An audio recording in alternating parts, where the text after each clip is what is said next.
Operation కగార్కు sun stroke, వడదెబ్బతో 40 మందికి పైగా జవాన్లకు dehydration అయిందట. వడదెబ్బ తగిలింది.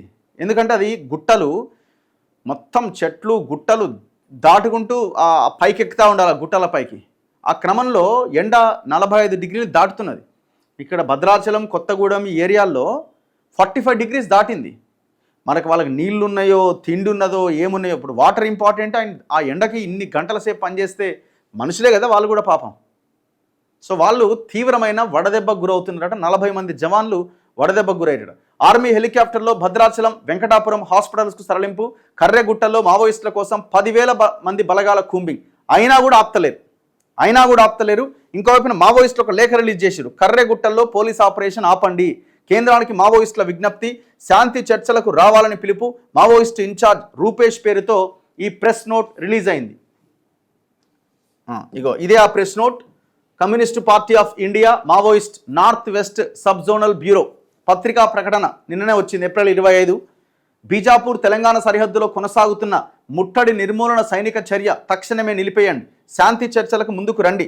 శాంతి చర్చల ద్వారా సమస్య పరిష్కారం కావాలని అందరూ కోరుకుంటున్నారు. శాంతి చర్చలకు మా పార్టీ ఎప్పుడూ సిద్ధంగా ఉంటుంది. శాంతి చర్చలకు సంబంధించి మా పార్టీ కేంద్ర కమిటీ లేఖలు కూడా జారీ చేసింది. విశ్వాస రాహిత్యాన్ని తొలగించేందుకు మా వైపు నుంచి నిరంతర ప్రయత్నాలు జరుగుతున్నాయి. అయితే ప్రభుత్వ ఉద్దేశం వేరేలా కనిపిస్తోంది. శాంతి చర్చల ద్వారా సమస్యను పరిష్కరించే అవకాశం ఉన్నప్పటికీ అణచివేత, హింసాకాండ ద్వారా సమస్యను పరిష్కరించేందుకు ప్రభుత్వం ప్రయత్నిస్తోంది. దీని ఫలితంగా బీజాపూర్ తెలంగాణ సరిహద్దులో భారీ సైనిక ఆపరేషన్ ప్రారంభమైంది. ఈ ప్రచారాన్ని వెంటనే ఆపాలి, బలగాలు ఉపసంహరించుకోవాలి. చర్చల ద్వారా సమస్యను పరిష్కరించే మార్గాన్ని అనుసరించి అనుకూల వాతావరణాన్ని కల్పించాలని ప్రభుత్వాన్ని అభ్యర్థిస్తున్నాం.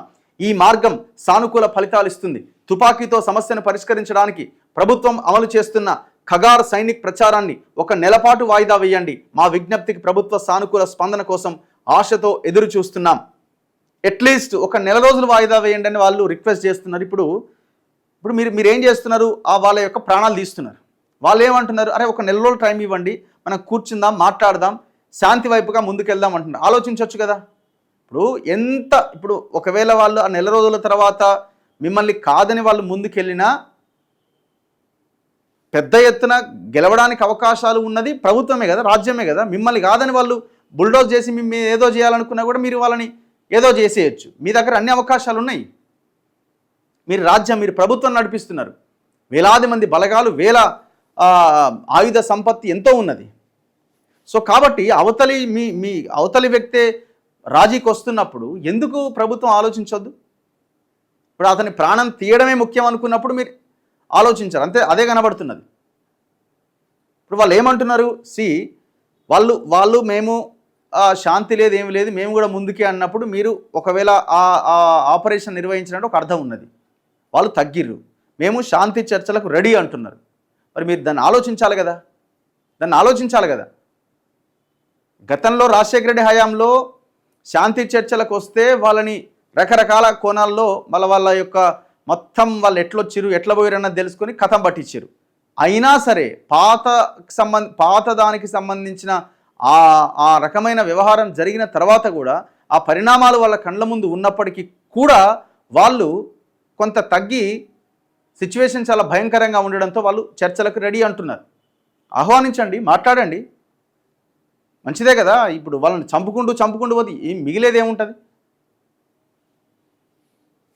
లేదు వాళ్ళు ఇది కాదు అంటున్నారు, మేము వాళ్ళు అంటున్నప్పుడు మేము ఏం చేయాలన్నప్పుడు దానికి ఒక అర్థం ఉన్నది.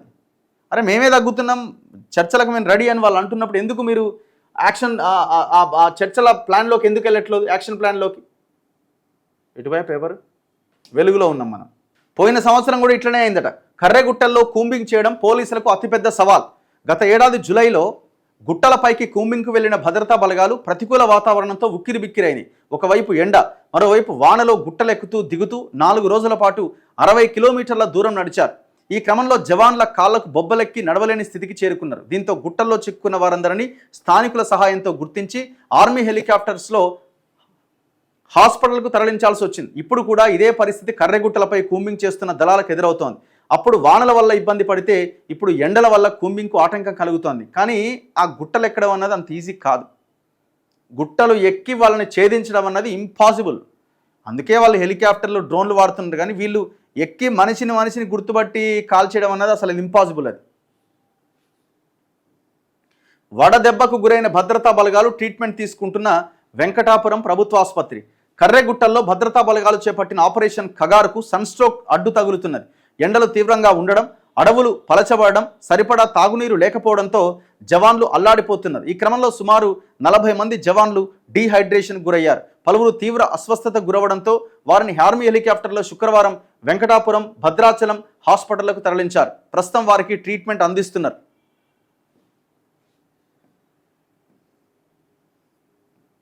నిన్న మావోయిస్టులు రిలీజ్ చేసిన లేఖ మనం ఆల్రెడీ చూపించినాం. చూడాలి మరి ప్రభుత్వం ఏం చేస్తుంది అన్నది.